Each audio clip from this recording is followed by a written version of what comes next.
All right, so last test. This is the root test.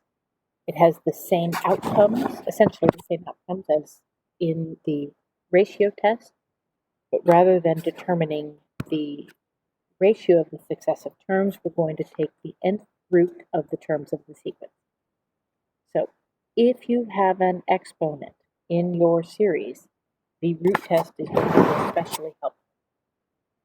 So again, if the limit of the nth root of the term is less than 1, then it converges absolutely. If the limit of the nth root is greater than 1 or is infinity, then it diverges. If the limit of the nth root is equal to 1, the test is inconclusive. So let's go ahead and take a look at a couple of these. So let's start with this first example. We're going to rewrite this. As I can see, I have powers of n. I can write this as e squared over n to the nth power. So we're going to take the limit as n goes to infinity of the nth root of the absolute value of e squared over n to the nth power, which means I'm taking the limit as n goes to infinity, n not an h, of e squared over n.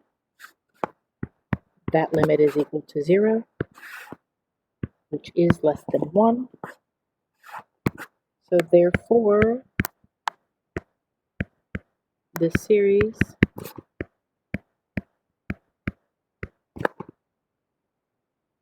converges by the root test.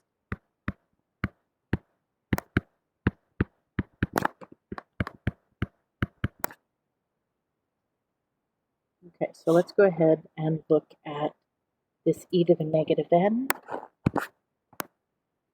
This is the same as saying n equals 0 to infinity, 1 over e to the n.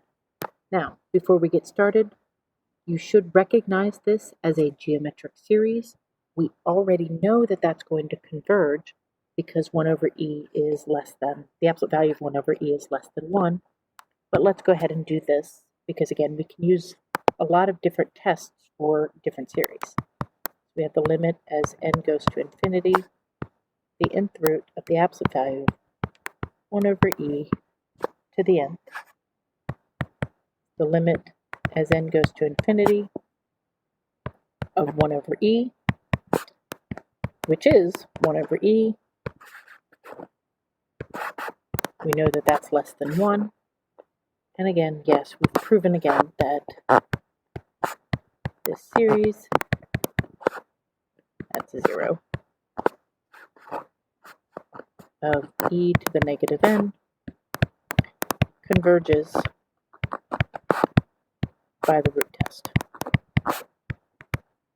Now I'd like you to try the remaining two, and we will go over those in class tomorrow.